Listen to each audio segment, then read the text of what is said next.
And what really solved it was there was a lovely lady, there was about 90, who'd lived in the village almost all her life. And she sort of put her hand up and stood up and sort of looked around this hall of about sort of 50, 60 people that were there, and basically told them what I wanted to tell them but couldn't. And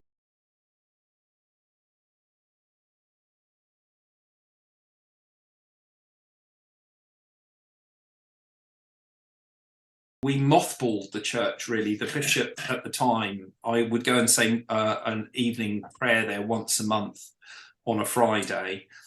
And we then began the process of closing the church, of putting an order in to close the church. It came to Christmas, and then somebody contacted me to say, is there going to be a carol service in the church at Christmas?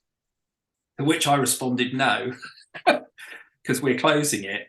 And that was sort of a bit like lighting the touch paper on a large keg of gunpowder, really. And what happened was people were quite upset, quite angry about it, but they didn't realise that, in a sense, it was their church and they needed to be responsible for it. So we had a public meeting, and I had a lovely Methodist colleague, Graham Titchmarsh, who is now promoted to glory, as they say. And Graham and I worked very closely in some of the other parishes I was involved with. So he came down for moral support, I think, and also to make sure I didn't get lynched. And we had this public meeting, and there was a lot of anger about. And what really solved it was there was a lovely lady, there was about 90, who'd lived in the village almost all her life. And she sort of put her hand up and stood up and sort of looked around this hall of about sort of 50, 60 people that were there, and basically told them what I wanted to tell them but couldn't. And she said, look, you lot, she said, it's your church. If you want to look after it and you want to use it, you've got to invest in it. And that was it. And nobody really argued after that. Two things happened from that meeting. We had a lovely chap called John, who had moved into the village about 4 years before. He was actually a Methodist. He was a baker. And he came to see me and he said, well, what do we need to do to keep the church open financially? And I explained that it was going to cost about £6,000 to £7,000 a year. And again, he did what no minister could get away with. He wrote to everybody in the village. And with the letter, he sent them a standing order form, basically saying that, you know, if we don't pay up, we'll lose the church. And within a month, he'd got £4,500 worth of standing order commitments, with gift aid on top of that. And this sort of started the ball rolling. And the sort of next question that you sort of put down, you know, how did we find out what the community wanted? We then sort of had another meeting and said, well, you know, what do you want to do? And what came across was quite interesting. There were some quite committed Christians in that village that had young families and young children, but they tended to commute to Swindon, which was 10 miles away, and they went to quite a lively evangelical church there that, you know, had all the facilities and everything like that. So they were not keen to give that up on Sunday.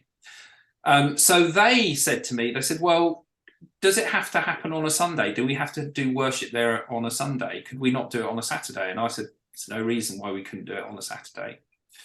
And then the other folk in the village who weren't particularly churchy or churchgoers, they didn't want to go to church on a Sunday because, as far as they were concerned, Sunday was sort of moping around in your pajamas and not really doing anything. But they said, we'd be happy to do something on a Saturday because we get up on Saturday and we tend to go shopping or whatever. And if we could do something before that, that would be fine. So we agreed, and we set up a family service that would happen on the first Sunday of the month.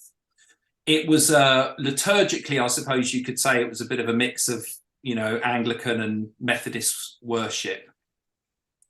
And you know, we were very proud of the fact we just broke all the rules because we weren't interested in the rules. We were just interested in bringing people to God and getting people together. And we felt if the rules were going to get in the way, they needed to just be put to one side. So we started that service, and the very first Saturday that we did it, I think it was almost a bit of a protest vote as well. You know, you tried to close our church. We got about 70 people turned up to that service. And then for the first few months after that, quite a few people turned up. But then we leveled out, and we were getting about 40 people at that service. And the Christians who were already there, who worshipped at the Lively Evangelical Church in Swindon, they helped provide music. So about 4 of them provided a band, some of the young people, and they helped lead with worship and things like that.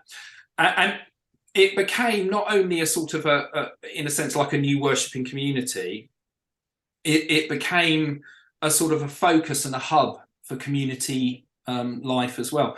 And it's still going today.